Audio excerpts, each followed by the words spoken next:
नमस्कार दोस्तों, स्वागत है आप सभी का हमारे यूट्यूब चैनल पर। आज हम लोग बात करेंगे preparation and standardization of various molar and normal solution. ठीक है, तो अभी तक हम लोग कंसंट्रेशन निकालना नहीं पता। जो हमारा प्रीवियस वीडियो नहीं देखे हैं, सबसे पहले वो वीडियो देख लें, क्योंकि उसमें मोलरिटी नॉर्मलिटी हमने बताया है, उसका फार्मूला है जो कि आज हम यहाँ पर यूज करने वाले हैं। ठीक है, तो उसको जैसे हम कोई भी सैंपल है उसका कंसंट्रेशन एक्चुअल अमाउंट में पता करना है कि एक्चुअल अमाउंट में उसका कंसंट्रेशन क्या है। ठीक है, तो उसको हम लोग आज कितने मोलर में है कितना नॉर्मल में, ये हम लोग पता करेंगे। किसके से कंपेरिजन, जैसे जैसे हम लोगों ने पढ़ा था पिछले प्रीवियस वीडियो में, क्या एक प्राइमरी स्टैंडर्ड था एक सेकेंडरी स्टैंडर्ड था। तो प्राइमरी जो हमारे प्राइमरी स्टैंडर्ड है उससे हमारा कंपेरिजन करना पड़ेगा। एक स्टैंडर्ड रहेगा, इसको स्टैंडर्ड मान के हम उससे कंपेरिजन करेंगे, हम जो हमारा सैंपल है इसके सैंपल में किसका कितना कंसंट्रेशन उसका है। ठीक है दोस्तों, तो कुछ टर्म हमारे बेसिक टर्म है जो कि आप लोगों को ध्यान रखना है, जो कि हमारे मोस्ट इंपॉर्टेंट हैं। ठीक है, तो फर्स्ट है हमारा, एक टेबल मैंने दे दिया है, ये सबका थोड़ा ध्यान रखना है। बाकी हम लोग एक एक करके बात भी कर लेते हैं। जैसे हमारा एनालाइट है, एनालाइट क्या होते हैं बाबू? एनालाइट होते हैं जो तुम्हारे सैंपल है जिसका तुम कंसंट्रेशन निकालते हो। ये सैंपल है जिसका तुम कंसंट्रेशन निकालोगे, जिसका कंसंट्रेशन तुम निकालोगे क्या होते हैं हमारे एनालाइट होते हैं। टाइट्रेंट क्या होते हैं? जो तुम्हारे स्टैंडर्ड सोल्यूशन होते हैं, स्टैंडर्ड सोल्यूशन होते हैं, ये तुम्हारे क्या होते हैं? टाइट्रेंट होते हैं। ठीक है, जिसका हमारा कंसंट्रेशन क्या रहेगा? नॉन रहेगा। ठीक है, डिफिनीशन में ये लिखा है, पढ़ लेना आप लोग।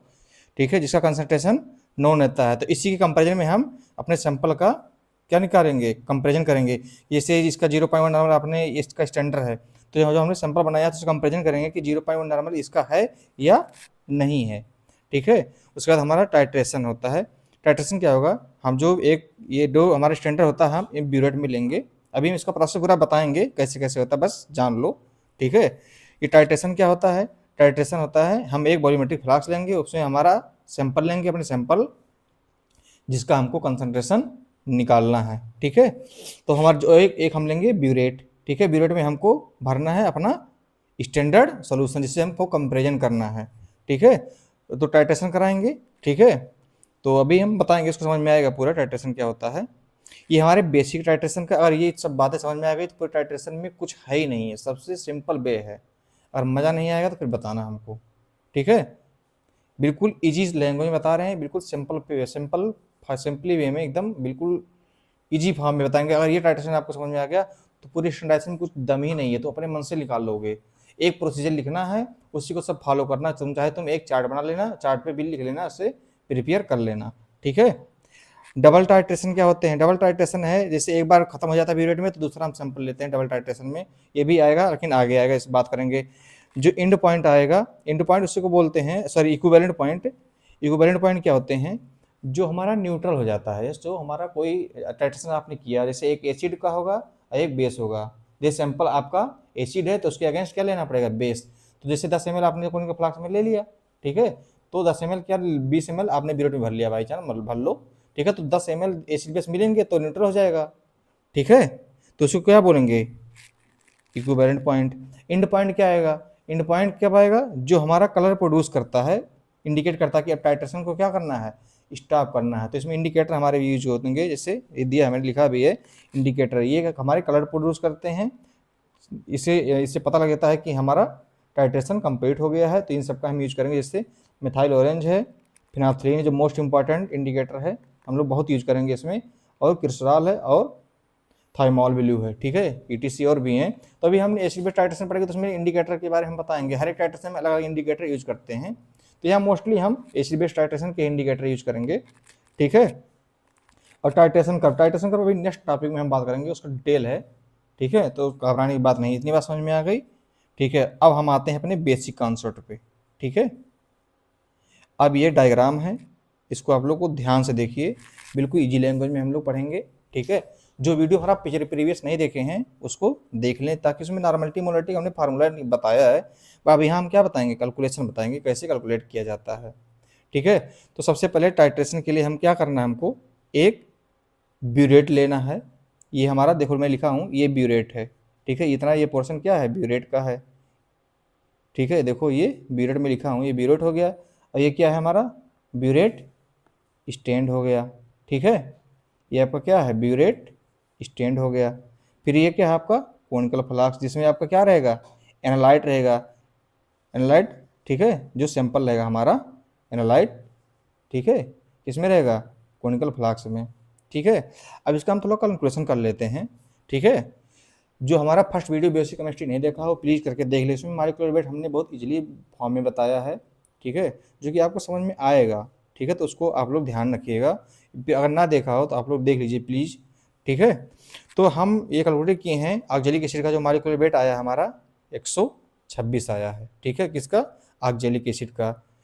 अब हमको पता किसका करना है, ऑक्जेलिक एसिड का पता करना, कंसंट्रेशन कितना, 0.1 नॉर्मल का। ठीक है, तो स्टैंडर्ड जैसे ये क्या है, एसिड है आपका, ऑक्जेलिक एसिड है ना, तो इसके अगेंस्ट में तुमको क्या लेना पड़ेगा, बेस लेना पड़ेगा। तो नॉर्मेलिटी का जो फार्मूला होता है, आप लोगों ने नेक्स्ट प्रीवियस वीडियो में बताया था, gram equivalent weight of solute upon volume of solution in litre. अब हमको यहाँ तो इक्विवेलेंट वेट में दिया नहीं है, तो इक्विवेलेंट वेट कैसे निकालेंगे, इक्विवेलेंट वेट निकालने के लिए मैंने फार्मूला क्या बताया था, molecular weight upon acid ion और बेस आयन। तो ये ऑक्जेलिक क्या है, एसिड ही तो है, तो एसिड है। ठीक है, तो मॉलिक्यूलर वेट कितना हो गया, 126 हो गया, बटे 2 क्यों किया, इक्विवेलेंट वेट कितना होता है, इक्विवेलेंट आयन, क्योंकि ये टूटेगा तो क्या होगा, ठीक है, ये 2 हाइड्रोजन है तो ये टूटेगा तो 2 आयन में जाएगा। ठीक है, तो इसलिए हमने 2 लिखा, तो ये कितना आ जाएगा, तो अगर 2 से डिवाइड करेंगे इसको तो कितना आ जाएगा, यानी 2 छक 12 द्वितीय 6, यानी 63 ग्राम आएगा। ये कितने के लिए आया, 1 नॉर्मल ऑक्जेलिक एसिड के लिए आया है। ये कैलकुलेशन कितने, इतना ग्राम लेके कितने में, 1000 ml में, लेकिन आपको प्रिपेयर कितना करना है, 0.1 नॉर्मल का। लेकिन एक्चुअली हमको ये पता नहीं कि 0.1, हम बस हमने बना रहे हैं, लेकिन हमको पता करना है। ठीक है, तो इसका कंसंट्रेशन हमको निकालना ऑक्जेलिक एसिड का, कि 0.1 नॉर्मल जो बनाया हमने, मान के ये 0.1 नॉर्मल एक्चुअली में है भी या नहीं है। ठीक है ना, तो इसको हमको पता करना है, इसको आइडेंटिफाई करना है, आइडेंटिफाई करना है। ठीक है, किसके साथ कंपेरिजन करके, स्टैंडर्ड सोडियम हाइड्रोक्साइड। देखो मैंने लिया है ब्यूरेट में हमेशा स्टैंडर्ड सोल्यूशन हम लेंगे। ठीक है, जैसे यहाँ तो आप एसिड ले लिया, और बेस लेते हैं तो स्ट्रॉन्ग एसिड हमको लेना पड़ेगा, मतलब एक एसिड लेना एक बेस लेना कंपलसरी है। ठीक है, जितने भी टाइट्रेशन है सब में यही करना है आपको। ठीक, अब देखो क्या करना है, अब जैसे ये 1 नॉर्मल के लिए आ गया बाबू, अब हमको 0.1 नॉर्मल के लिए, देखो क्या बोले हमने, 0.1 नॉर्मल प्रिपेयर करना है। 0.1 नॉर्मल के लिए क्या करना है, जितना मॉलिक्यूलर वेट आया है, सॉरी इक्विवेलेंट वेट आया है, उससे से मल्टीप्लाई करो 0.1 का, तो कितना आ जाएगा, 6.3 ग्राम, कितने में, ये 1000 ml में। इतना प्रिपेयर बना लेना है हमको, अगर 1000 ml आपको नहीं जरूरत है तो थोड़ा कम ही बना लीजिए। ठीक, अब देखो, अब ऐसे भी करके, जैसे हम ऐसे एक तो बना लिया किसका, ऑक्जेलिक एसिड का, ऐसे हम बनाएंगे किसका, सोडियम हाइड्रोक्साइड का। सोडियम हाइड्रोक्साइड का मॉलिक्यूलर वेट कितना है, 40 होता है, तो इक्विवेलेंट वेट निकालेंगे कितना, 40/1, क्योंकि Na पॉजिटिव, एक ही पॉजिटिव रहेगा ना, तो बटा 1 तो 40 ही ग्राम है, तो कितने के लिए, 1 नॉर्मल के लिए आ गया। अगर 0.1 नॉर्मल के लिए बनाना है हमको, 0.1 नॉर्मल NaOH बनाना है, तो क्या होगा, 40 इंटू कितना, 0.1, तो कितना है, 4 ग्राम, कितने में, 1000 ml में। ठीक है, ये सोल्यूशन आपने बना लिया। तो दोनों सोल्यूशन बनाने के बाद, एक तो स्टैंडर्ड है, तो हम इसमें से जैसे आप दो, आपकी इच्छा है, चाहे आप लीजिए 20 ml ले लीजिए, चाहे आप 30 ml ले लीजिए, चाहे आप 50 ml लीजिए, आपकी जो इच्छा है वही ले लीजिए। ठीक है, जैसे आपका सैंपल हमने मान लिया है कि हमने 10 ml ले लिया कोनिकल फ्लास्क में, जिसका तुम कंसंट्रेशन ऑक्जेलिक एसिड कंसंट्रेशन निकाल रहे हो ना, तो हमने ऑक्जेलिक एसिड ले लिया है कोनिकल फ्लास्क में 10 ml। ठीक है, अब ये हम इसमें क्या डालेंगे, 2 से 3 ड्रॉप फिनाप्थलीन इंडिकेटर डालेंगे।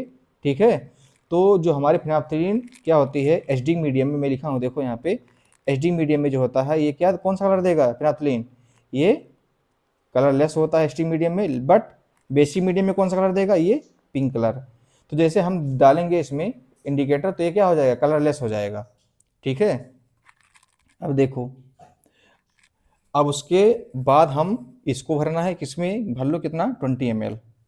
ठीक है, क्या है, ये सोडियम हाइड्रोक्साइड भरना है 20 ml। ठीक है, सोडियम हाइड्रोक्साइड भरने के बाद ये तुम्हारा क्या है, स्टैंडर्ड सोल्यूशन है। सोडियम हाइड्रोक्साइड क्या है, मैं लिखा हूँ यहीं स्टैंडर्ड सोल्यूशन शॉर्टकट में लिख दिया हूँ, थोड़ा थोड़ा स्पेस कम है मेरे पास, तो इसलिए मैंने इसको शॉर्टकट में लिख दिया है। ठीक है, अब देखो, अब एक फार्मूला अप्लाई करेंगे हम कंसंट्रेशन निकालने, एक्चुअली पता करेंगे 0.1 नॉर्मल है भी हमारा कि नहीं है। तो फार्मूला क्या है, N1B1 इक्वल टू N2B2, ये फार्मूला याद रखना, ये सब में यूज होगा, सब में जितने टाइट्रेशन है सब में यूज होगा, N1B1 इक्वल टू N2B2। ठीक है, अब देखो, अब हम एक ऑक्जेलिक एसिड का मान लेते हैं और एक होता है सोडियम हाइड्रोक्साइड का, जिसका हमको पता है। ठीक है ना, अब देखो N1 का वैल्यू क्या दिया है, N1 तो क्योंकि ऑक्जेलिक एसिड का कंसंट्रेशन नॉर्मल निकालना है ना, ये हमको निकालना बनाए तो हो, लेकिन एक्चुअली में है भी ये 0.1 नॉर्मल की नहीं है, ये भी पता तो करना है हमको। तो ये क्या है, ये देखो N1 तो हमको दिया नहीं क्योंकि हमको निकालना है भाई। अब हमको ये क्या है, N जो वैल्यू में कितना है 10 ml, कितना लिया है भाई 10 ml तो लिया है इसमें, तो यहाँ हमने क्या लिख दिया 10 ml। तो देखो वैल्यू में लिखा कि ऑक्जेलिक एसिड की बात कर रहे हैं तो 10 ml लिया है, तो ठीक है, इक्वल टू क्या होगा 0.1 क्या है नॉर्मल, ये कितने किसका है, सोडियम हाइड्रोक्साइड का है। ये देखो मैं लिखा हूँ, इसे बना दिया हूँ, ये सोडियम हाइड्रोक्साइड का है। ये एक साइड तुम सोडियम हाइड्रोक्साइड का ले लो, एक साइड ऑक्जेलिक एसिड का ले लो। अब देखो N2 की वैल्यू कितना दिया, देखो ये स्टैंडर्ड है तो 0.1 नॉर्मल, ये स्टैंडर्ड है तो 0.1 मैंने रख दिया है। ठीक है, यहाँ पर देखो, ठीक, उसके बाद क्या है, जैसे आप टाइट्रेशन करना स्टार्ट करो, ड्रॉप ऑयल स्लोली करना है, प्लस इसको जो कोनिकल फ्लास्क है हमारा ये, इसको स्लोली शेक भी करते रहना है आप लोगों को। ठीक है, तो जैसे हम इसमें डालेंगे कितना भाई, ये 10 ml इसमें लिए हो। ठीक, अब देखो 10 ml जब, अब ये एसिड बेस क्या होके हैं, अगर एसिड बेस मिलेंगे, मैं ही लिख देता हूँ, एसिड प्लस बेस मिलाएंगे तो क्या बनता है, साल्ट बनता है। साल्ट जिसे क्या बोलते हैं, न्यूट्रल। ठीक, अब देखो 10 ml तक 10 ml आपने डाला, ठीक है, कि सोडियम हाइड्रोक्साइड टाइट्रेशन करना स्टार्ट कर दिया 10 ml इसमें, किसमें पहुंचा ऑक्जेलिक एसिड में, तो हमारा क्या हो गया, वो न्यूट्रल हो गया। ठीक है, तो जैसे न्यूट्रल हो गया, ठीक है, तो अभी तो कलरलेस ही था, लेकिन जैसे 10 ml से ज़्यादा होगा, क्योंकि भाई 10 ml तो, क्योंकि अब एसिड इसमें क्या हो गया, खत्म हो गया, तभी तो न्यूट्रल हो गया। अगर एसिड होता तो क्या होता, उसमें न्यूट्रल कलर आता ही नहीं। जैसे 10.1 ml, जैसे थोड़ा सा बढ़ाओगे तुम 10.1 ml करो, बढ़ा जैसे इसमें जाएगा, तैसे वो क्या हो जाएगा, जो इंडिकेटर होगा क्या होगा, अब देखो जो न्यूट्रल हो गया था, लेकिन अब सोडियम हाइड्रोक्साइड डालते जा रहे हो इसमें, तो क्या होगा, इसका कलर क्या हो जाएगा, बेसिक मीडियम में। अब इसका मीडियम क्या हो जाएगा, अभी तो एसिडिक था, लेकिन 10 ml आपने डाला सोडियम हाइड्रोक्साइड, सोडियम हाइड्रोक्साइड इसमें आपने 10 ml डाल दिया, तो 10 ml ये था और 10 ml ये था, दोनों क्या मिल गए, तो न्यूट्रल हो गए। लेकिन जैसे इसका कंसंट्रेशन ड्रॉप बाई ड्रॉप गिरते जा रहा है, जैसे 0.1 नॉर्मल हुआ तो इससे वो क्या होगा, इंडिकेट कर देगा, थोड़ा हल्का कलर आएगा। कौन सा कलर आएगा, जो इसका मीडियम क्या हो जाएगा, बेसिक मीडियम हो जाएगा ये, देखो। ठीक है, और बेसिक मीडियम में कौन सा कलर देता है, पिंक कलर। तब जैसे पिंक कलर आएगा हम तुरंत टाइट्रेशन क्या कर देंगे, स्टॉप कर देंगे, क्योंकि भाई अब एसिड है ही नहीं उसमें ना, हम पता कर रहे हैं किसका कंसंट्रेशन, एसिड का ही तो पता कर रहे हैं, तो एसिड है ही नहीं उसमें, तो जाहिर सी बात है बेसिक का मीडियम क्या होगा, बढ़ेगा, बढ़ेगा कि नहीं बढ़ेगा, आप ही लोग बताइए। ठीक, तो ये बेसिक हो जाएगा, जैसे बेसिक हुआ तैसे टाइट्रेशन क्या कर देना है, स्टॉप कर देना है। ठीक है, तो यहाँ 0 पॉइंट क्या हो जाएगा 1 पे हमने टाइट्रेशन क्या कर दिया, स्टॉप कर दिया, क्योंकि भाई अब टाइट्रेशन हमारा कंप्लीट, क्योंकि हमारा एसिड है ही नहीं है, तो सोडियम हाइड्रोक्साइड डाल के क्या करेंगे हम लोग, कोई मतलब है उसका, कोई मतलब नहीं, क्योंकि हमको जितना एसिड था उतना उससे बाइंड कर लिया, और बाकी जो भाई उसको बेसी तो आ रहा है। ठीक, तो देखो हमने अब यहाँ देखो 0.1 पे हमने स्टॉप कर दिया, तो इससे तुम अगर लेना चाहो तो 3-4 रीडिंग ले सकते हो, कहीं ना कहीं अगर रीडिंग मैच करेगी आपका तो वही रीडिंग ले लेना, कहीं बाई चांस मैंने ले लिया है 10.1 पे मेरा आ गया, तो थोड़ा प्रैक्टिकली करोगे तो आपको समझ में आएगा। ठीक है, तो जैसे 10.1 पे आ गया, 10.2 पे आ गया, 10.3 पे आ गया, उससे वो वेरी करता है। ठीक है, जैसे मेरा 10.1 पे आ गया तो आपका लोग हो सकता है 10.3 पे आ जाए या 10.4 पे आ जाए। ठीक है, इससे ज़्यादा वेरी नहीं करेगा। तो फार्मूला का लगा, ये अभी क्या करें, इन्होंने वैल्यू निकाल लो, तो क्या हो जाएगा, ये 0.1 मल्टीप्लाई बाई इतना कर दो। अब भाई ये दशमलव हटा दो, गुणा कर लो, कितना 1 दशमलव, तो 2 दशमलव के बाद क्या 10 एक यहाँ क्या हो जाएगा, और मल्टीप्लाई कर लो कितना हो जाएगा, 101 हो जाएगा कि नहीं होगा। ये अगर 1 दशमलव यहाँ है तो भाई 2 दशमलव के अंक लगाना है, तो यहाँ 2 दशमलव हटाने के लिए क्या करना है, 2 जीरो बढ़ा लो, जैसे यहाँ 10 था। ठीक है, 1 दशमलव ही हटाया तो 1 जीरो यहाँ बढ़ा लो, फिर एक इधर इसको हटाओगे तो 1 जीरो ये बढ़ जाएगा, तो मैंने लिख दिया 101 110/1000। ठीक है, अब काट दो इसको, तो काटोगे तो कैलकुलेशन जो आएगा तो कितना आ जाएगा, नॉर्मलिटी इक्वल टू 0.01 नॉर्मल। इतना आपका क्या है, ऑक्जेलिक एसिड, इसमें ऑक्जेलिक जो सोल्यूशन आपने बनाया था सैंपल, इसमें इतना कंसंट्रेशन बना है इसका, किसका कितना 0.01, और यहाँ हमने कितना बनाया था 0.1 का, तो वही पता किया हमने, कितना आया इसका 0.01 आया इसकी नॉर्मलिटी। ठीक है, तो इसका कंसंट्रेशन इसका है, तो बराबर हुआ कि नहीं हुआ, बात समझ में आई? और ना समझ में आएगा तो कमेंट बॉक्स में जरूर कमेंट करना, नहीं समझ में आया तो। ठीक है, अब स्टैंडर्डाइज जितना स्टैंडर्डाइजेशन है सब इसी का ही फंडा, कोई दिक्कत नहीं। सैंपल प्रिपेयर किए, जैसे ये मैंने बता दिया, बेसिक था ये।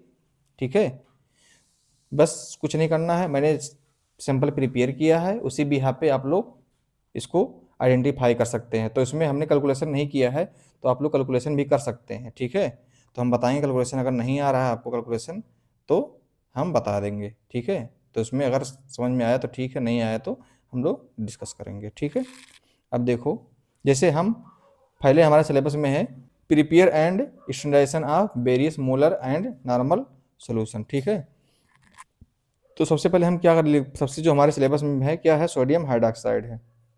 ठीक, सोडियम हाइड्रॉक्साइड, सोडियम हाइड्रॉक्साइड में क्या है हमारा, देखो सोडियम हाइड्रॉक्साइड ये है। ठीक है, इसका निकालना, स्टैंडर्डाइजेशन प्रिपेयर करना है। ठीक है, तो इसका अगेंस्ट क्या कर लेना है, एक एसिड ले लो, एक बेस ले लो। मैंने ऑक्जेलिक एसिड ले लिया जैसे अभी एग्जांपल में लिया है, लेकिन यहाँ मोलर वेट तो मॉलिक्यूलर वेट मैंने निकाल दिया, जो कि आप लोगों के लिए इजी फॉर्म के लिए।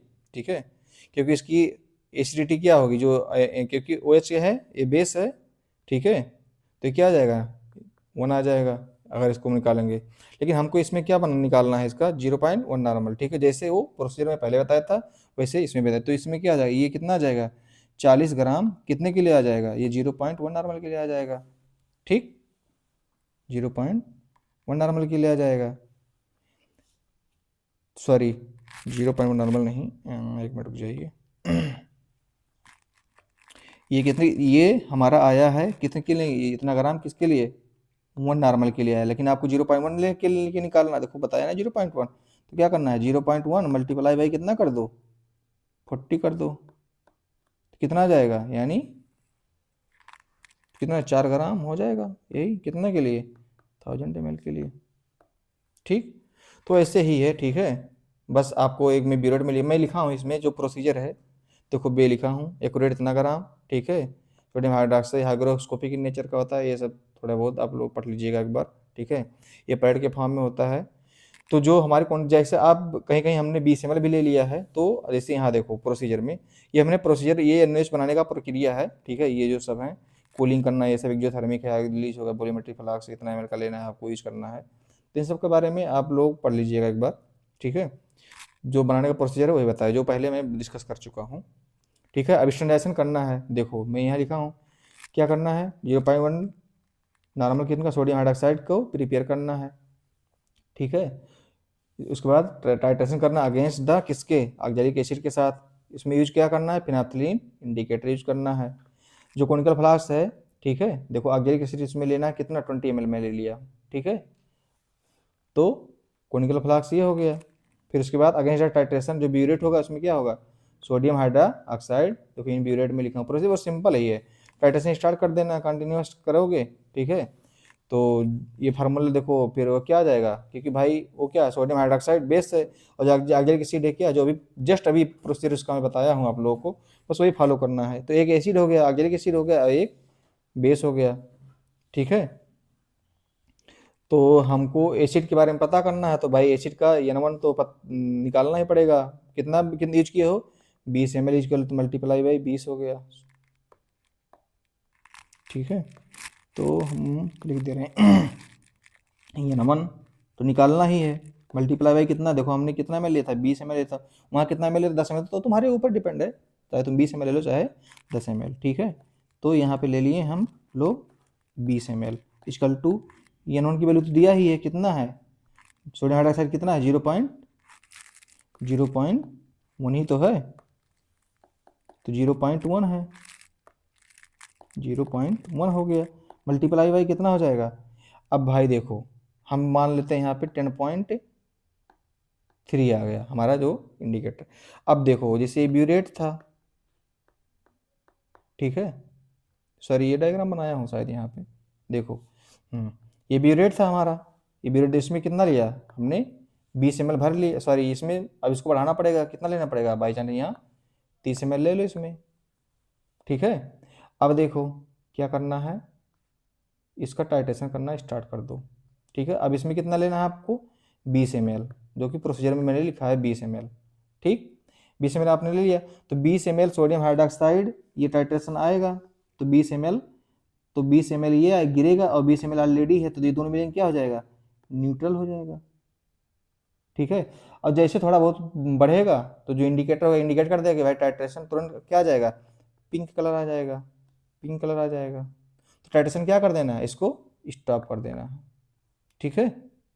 टाइट्रेशन इसको स्टॉप कर देना है। स्टॉप करने के बाद फिर क्या करना है हमको, कैलकुलेशन कर लेना है। तो जैसे ये बताया था, तो ये क्या हो जाएगा, एन वन इजकल टू कितना हो जाएगा 0.1 गुणे 10.3 मल्टीप्लाई बाई कितना 10, सॉरी 10 क्यों ले रहे हैं क्योंकि भाई 20 यूज किए हैं ना, 20 के बाद ही तो आएगा। तो हम लोग यहाँ ये तो गड़बड़ हो गया थोड़ा, तो यहाँ हम क्या लेंगे 20.3 आ जाएगा, ठीक है। तो यहाँ जो हमको लेना है ये हम लेंगे कितना, हाँ 20.3 अपान कितना हो जाएगा 20 हो जाएगा, कैलकुलेट कर लेंगे कितना, ये नॉन इक्वल टू कितना आ जाएगा, तो 0.10 कितना जाएगा समथिंग 2 या 3 आएगा, ठीक है। तो देखना है इतना नॉर्मल। तो एक्चुअल का जो कंसंट्रेशन इसका था किसका, सोडियम हाइड्रोक्साइड का, जो हम प्रिपेयर किए थे, कितना आया है, ये आया है, ठीक है। तो ऐसे सबका आप लोगों जैसे सल्फ्यूरिक एसिड है, सल्फ्यूरिक एसिड के बेस ये एसिड है भाई, इसके अगेंस्ट क्या लेना पड़ेगा बेस, तो यहाँ देख लो इसका मॉलिक्यूलर वेट मैंने निकाल दिया है इजीली फॉर्म में, ठीक है। इतना ग्राम हो गया, इसकी डेंसिटी इतना है, ठीक है।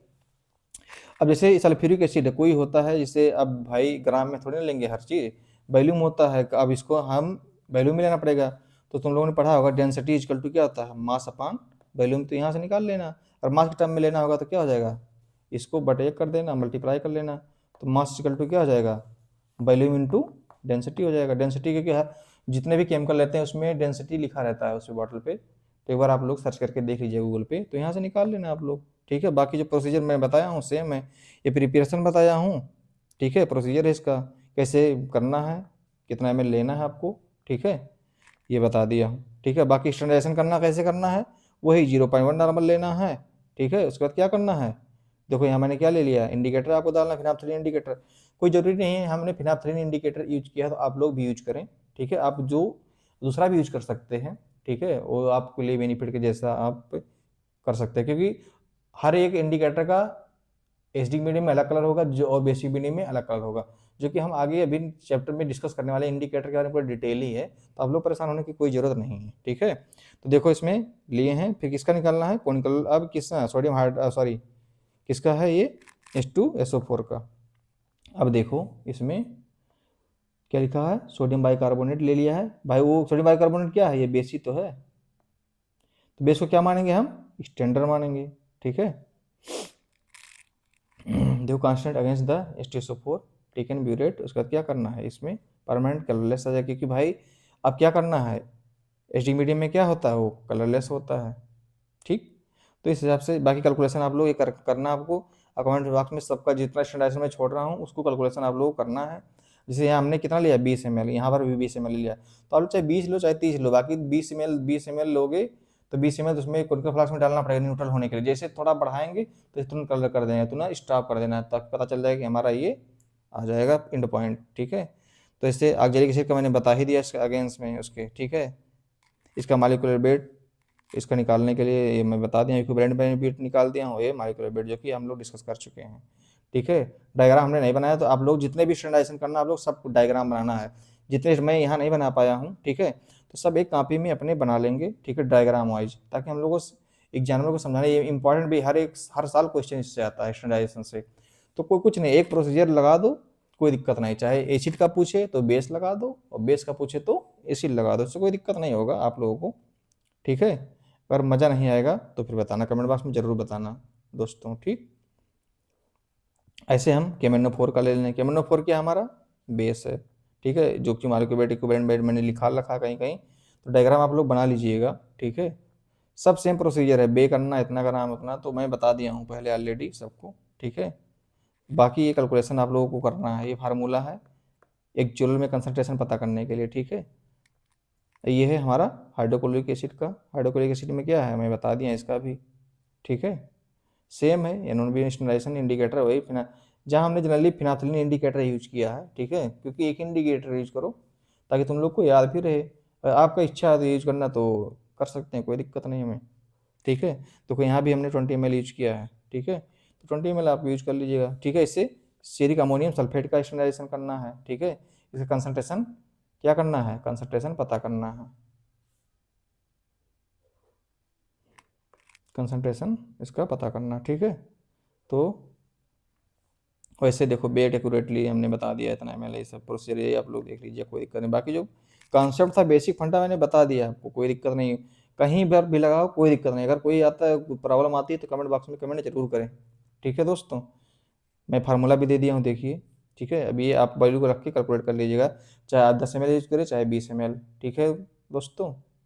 अगर मज़ा नहीं आए तो पैसा वापिस, ठीक है दोस्तों। पैसा, क्योंकि भाई आप लोग पैसा दिए नहीं तो कैसे मैं आप लोग पैसा ले लूँ, वापस नहीं कर सकता, ठीक है। तो बच्चों लोग अगर नहीं समझ में आया तो कमेंट बॉक्स में कमेंट जरूर करना, ठीक है। तो कोई भी इशू आता है या कोई अगर प्रॉब्लम होती है नहीं समझ में आ रही चीज़ें तो आप लोग कमेंट बॉक्स में कमेंट जरूर करना।